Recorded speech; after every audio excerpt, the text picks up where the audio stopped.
आदाब नमस्कार, मैं रिदा खानम। आप देख रहे हैं सियासत टीवी पर साउथ इंडिया एक्सप्रेस। एक नज़र डालते हैं आज के मुख्य समाचार पर।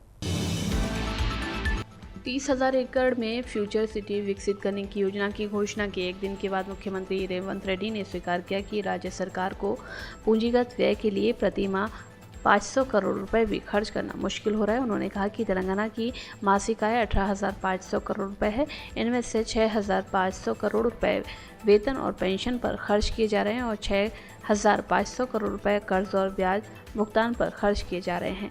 नई दिल्ली में एक प्रोग्राम में मुख्यमंत्री ने बताया कि कल्याण और विकास के लिए केवल 5,500 करोड़ रुपए ही बचे हैं। जब ये बताया गया कि तेलंगाना राजकोषीय घाटे से जूझ रहा है और उसने 2024 में गारंटी के लिए 50,000 करोड़ रुपए देने का वादा किया है। डिप्टी सीएम ने यह भी घोषणा की कि बाजार ऋण के रूप में 80,000 करोड़ रुपए जुटाए जा रहे हैं। तो मुख्यमंत्री ने कहा कि दौड़ जारी रहनी चाहिए। वित्तीय स्थिति और गारंटी को कैसे लागू किया जाएगा, इसे देखते हुए मुख्यमंत्री ने जवाब दिया कि वो ऋण के लिए भुगतान करने में सक्षम नहीं है, लेकिन गारंटी के कार्यान्वयन के लिए नहीं। प्रधानमंत्री के साथ उनके दोस्ताना संबंधों पर कांग्रेस आलाकमान द्वारा उंगली उठाए जाने के बारे में पूछे जाने पर रेवंत रेड्डी ने खुलासा किया कि मोदी जी के साथ मेरे अच्छे संबंध हैं, व्यक्तिगत रूप से नहीं, सिर्फ नीतियों को लेकर समस्याएं हैं। प्रधानमंत्री का सम्मान करना और तेलंगाना के लिए धन जुटाना मेरी जिम्मेदारी है। एक महत्वपूर्ण घटनाक्रम में भारतीय जनता पार्टी और बीआरएस दोनों ने आज प्रगति भवन में होने वाली सांसदों की सर्वदलीय बैठक में शामिल नहीं होने का फैसला किया है। डिप्टी सीएम भट्टी विक्रमार्क मल्लू की अध्यक्षता में आयोजित बैठक का उद्देश्य केंद्र सरकार के साथ लंबित मुद्दों पर चर्चा करना और संसद में तेलंगाना के सांसदों की एकजुट आवाज सुनिश्चित करना है। भाजपा ने केंद्रीय मंत्री और राज्य भाजपा प्रमुख जी किशन रेड्डी द्वारा डिप्टी सीएम भट्टी विक्रमार्क को लिखे पत्र के माध्यम से अपने फैसले से अवगत कराया। रेड्डी ने बैठक में शामिल न होने के कारणों के रूप में पूर्व प्रतिबद्धताओं और निमंत्रण की देरी का हवाला दिया। उन्होंने इस बात पर जोर दिया कि भाजपा प्रधानमंत्री नरेंद्र मोदी के नेतृत्व में तेलंगाना के विकास के लिए प्रतिबद्ध है, लेकिन भविष्य की बैठकों के लिए अग्रिम सूचना की आवश्यकता है।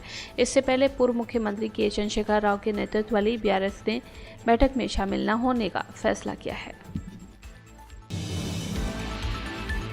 तेलंगाना में आंशिक रूप से ध्वस्त एसएलबीसी परियोजना सुरंग के अंदर आज बचाव अभियान तेजी से चल रहा है, जबकि मानव उपस्थिति का पता लगाने के लिए तैनात 100 खोजी कुत्तों ने 2 संभावित जगहों की पहचान की है। बचावकर्मी कुत्तों द्वारा पहचाने गए स्थानों पर गाद हटा रहे हैं। 22 फरवरी को सुरंग का एक हिस्सा ढह जाने के बाद से 8 लोग सुरंग के अंदर फंसे हुए हैं। आधिकारिक सूत्रों ने बताया कि बचाव अभियान की निगरानी कर रहे राज्य के सिंचाई मंत्री एन उत्तम कुमार रेड्डी आज सुरंग स्थल का दौरा कर अधिकारियों के साथ बैठक कर सकते हैं। केरल पुलिस के शव को खोजने वाले कुत्ते शुक्रवार सुबह बचाव दल के साथ अभियान में शामिल हुए और कुत्तों को सुरंग के अंदर ले गए। कुत्तों को लापता लोगों और मानव शवों का पता लगाने के लिए प्रशिक्षित किया जाता है। अधिकारियों ने बताया कि केरल पुलिस के शव को खोजने वाले कुत्ते 15 फीट की गहराई से भी गंध का पता लगा सकते हैं। ईडी ने हैदराबाद के राजीव गांधी अंतर्राष्ट्रीय हवाई अड्डे से 800A प्राइवेट जेट जब्त किया है। यह जेट फाल्कन घोटाले से जुड़ा हुआ है। जेट कथित तौर पर घोटाले के मुख्य आरोपी अमरदीप कुमार का है। फाल्कन घोटाला जो करीब 850 करोड़ रुपए है। आरोपी ने इस जेट का इस्तेमाल 22 जनवरी को दुबई भागने के लिए किया था। जेट को लेकर ऐसा कहा जा रहा है कि प्रेस्टीज जेट्स इंक के जरिए 2024 में 1.6 मिलियन लगभग 14,000 करोड़ रुपए में खरीदे गए इस जेट को कथित पूंजी स्कीम में फंड का उपयोग करके हासिल किया।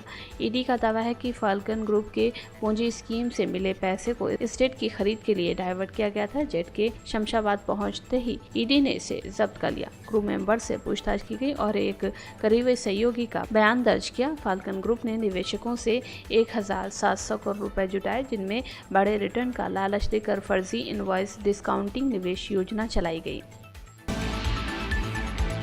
तेलंगाना हाई कोर्ट ने राज्य सरकार को आरटीआई अधिनियम के तहत दायर फोन टैपिंग शिकायत के बारे में विवरण प्रस्तुत करने में हुई देरी के संबंध में स्पष्टीकरण देने का निर्देश दिया है। ये शिकायत 2015 में दर्ज की गई थी, जिसमें पिछली सरकार के कार्यकाल के दौरान अनाधिकृत निगरानी का आरोप लगाया गया था। शिकायतकर्ता ने आरटीआई के तहत पूछे गए सवालों पर अधिकारियों की ओर से चुप्पी साधे जाने के बाद उच्च न्यायालय का दरवाजा खटखटाया। उन्होंने आरोप लगाया कि पिछली सरकार के दौरान उनके और कई अन्य लोगों के फोन टैप किए गए थे। याचिकाकर्ता ने कहा कि गृह विभाग और मुख्य सचिव के पास शिकायत दर्ज कराने के बावजूद कोई कार्रवाई नहीं की गई और अधिकारियों द्वारा दावा की गई छूट के कारण बाद की अपीलों पर भी ध्यान नहीं दिया गया। याचिकाकर्ता के वकील पी महेश ने तर्क दिया कि शिकायत के संबंध में की गई कार्रवाई के बारे में जानकारी के लिए बार बार अनुरोध करने के बावजूद सरकार ने कोई विवरण देने से इनकार कर दिया। केंद्रीय खेल मंत्री मनसुख मंडाविया ने आज कहा कि आज अंतर्राष्ट्रीय महिला दिवस है और मैं देश की सभी महिलाओं को बधाई देता हूं। खेल मंत्रालय की चिंतन बैठक चल रही है जिसमें सभी राज्यों के खेल मंत्री मौजूद हैं। सभी की मौजूदगी में संडे ऑन साइकिल अभियान को बढ़ावा देने के लिए साइकिलिंग का आयोजन किया गया। ये फिट इंडिया का बहुत बड़ा अभियान बन गया है। इज इंटरनेशनल वुमेन्स डे में देश की सभी महिलाओं को अंतर्राष्ट्रीय महिला दिन के अवसर पर अभिनंदन करता हूं। आज कान्हा शांति वन में स्पोर्ट्स मिनिस्ट्री की चिंतन बैठक चल रही है।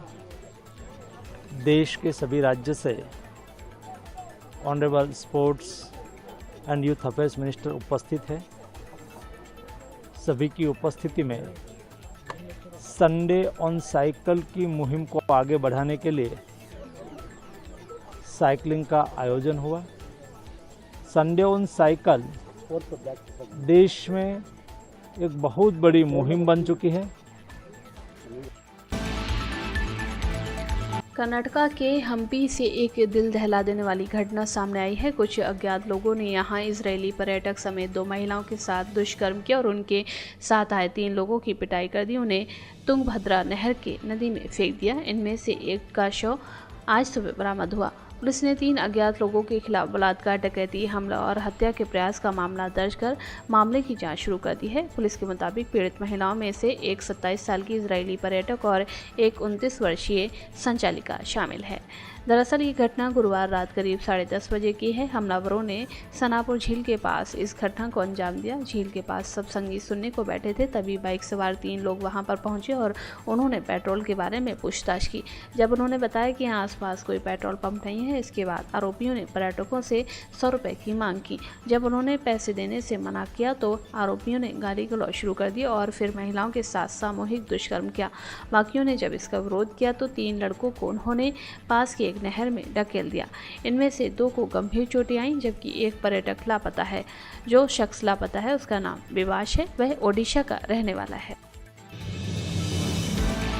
डीआरआई ने बड़े सोना तस्करी रैकेट का भंडाफोड़ किया है।